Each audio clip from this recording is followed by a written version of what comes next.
Você está no canal Eu Estudo a Lição com o pastor Samuel Camilo. Hoje é quarta-feira, dia 11 de novembro, e o tema que estudaremos na nossa lição será a beleza da santidade. Muito obrigado por escolher estudar a lição junto conosco.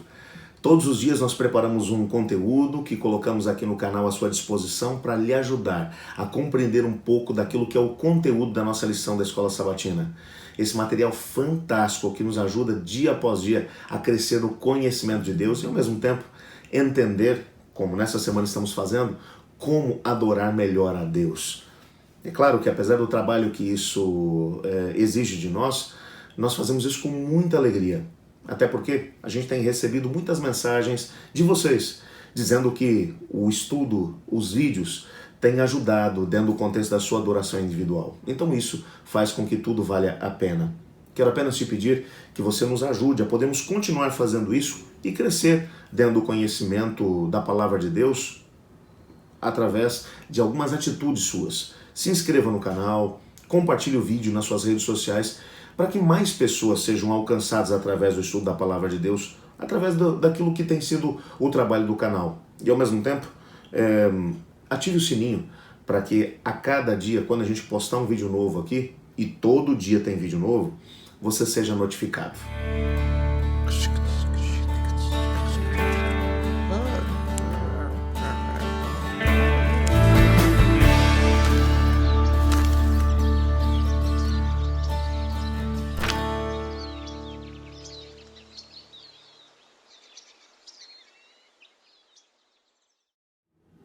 Quando olhamos para a história de Israel, nós descobrimos que logo que Deus tirou Israel do Egito, eles ainda estavam no deserto, quando o Senhor disse, me farão um santuário para que eu habite no meio deles. Israel chegou a peregrinar durante 40 anos pelo deserto. E nesses 40 anos, de uma maneira muito intensa, Deus foi trabalhando com eles, foi ensinando algumas lições importantes para esse povo que, quando saiu do Egito, não passava de um grupo grande, é bem verdade, eram cerca de 2 milhões de peregrinos, mas eles eram um bando de escravos recém-libertos, sem saber o que fazer com a sua liberdade.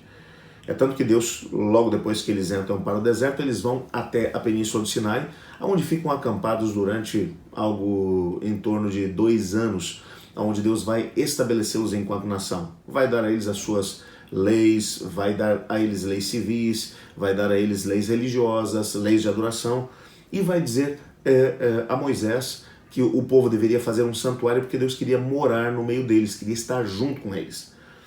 Eles estariam entrando numa terra, na terra de Canaã, uma terra marcada pela adoração falsa, marcada por uma adoração distorcida, por aquilo que tinha sido o trabalho que a rebelião havia feito no meio deles.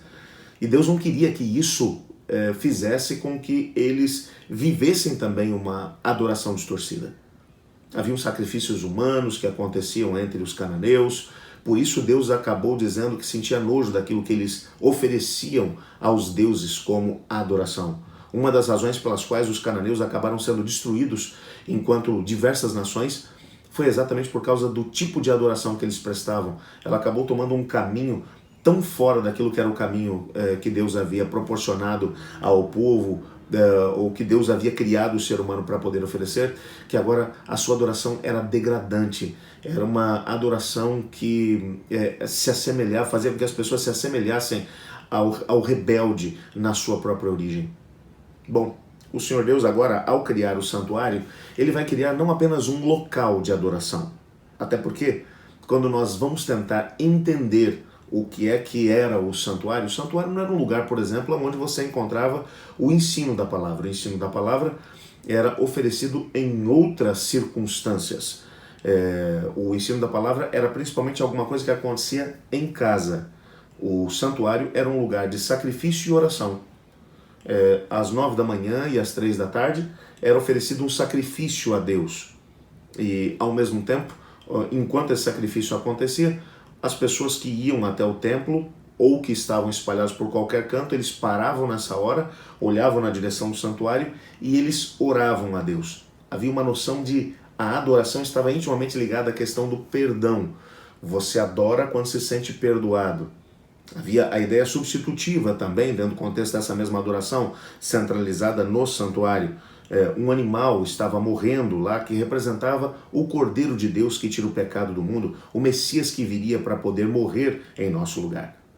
Portanto, nessa adoração centrada no santuário, que era aquela grande barraca que acompanhou Israel durante toda a travessia do deserto, e ao mesmo tempo nos primeiros anos, quando eles entraram na Terra Prometida, que acabou sendo substituído posteriormente pela construção do templo que Salomão fez nos seus dias.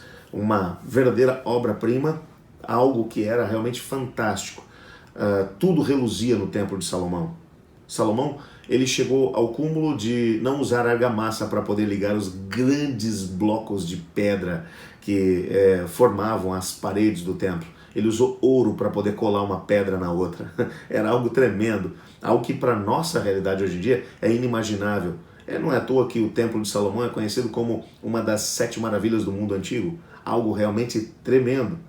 Mas o templo acabou se tornando um lugar importante para a adoração de Israel, não apenas pela sua beleza externa.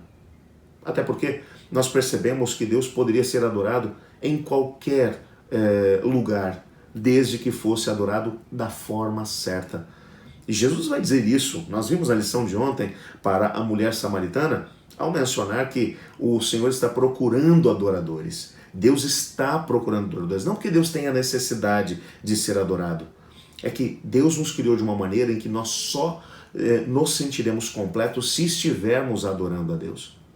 Enquanto os israelitas estiveram focados na adoração a Deus, compreendendo a razão pela qual eles faziam o que faziam no santuário, eles tiveram a possibilidade de poder se sentir completos, de ser abençoados, de crescer enquanto nação.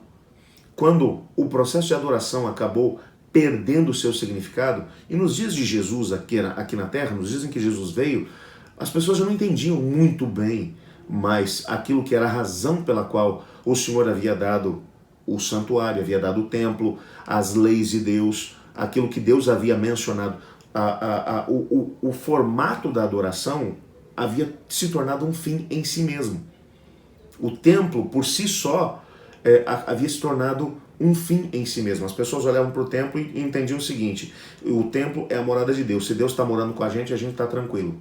Nós somos o povo de Deus, não importa o que a gente faça. Quando, na verdade, o templo estava no meio deles, para que eles tivessem a possibilidade de poder visualizar a possibilidade que eles tinham de poder entrar na presença de Deus, de poder entrar numa adoração verdadeira diante de Deus. As leis de Deus foram estabelecidas para eles, para que eles pudessem entender como deveriam viver enquanto nação, como deveriam viver enquanto adoradores, como deveriam viver dentro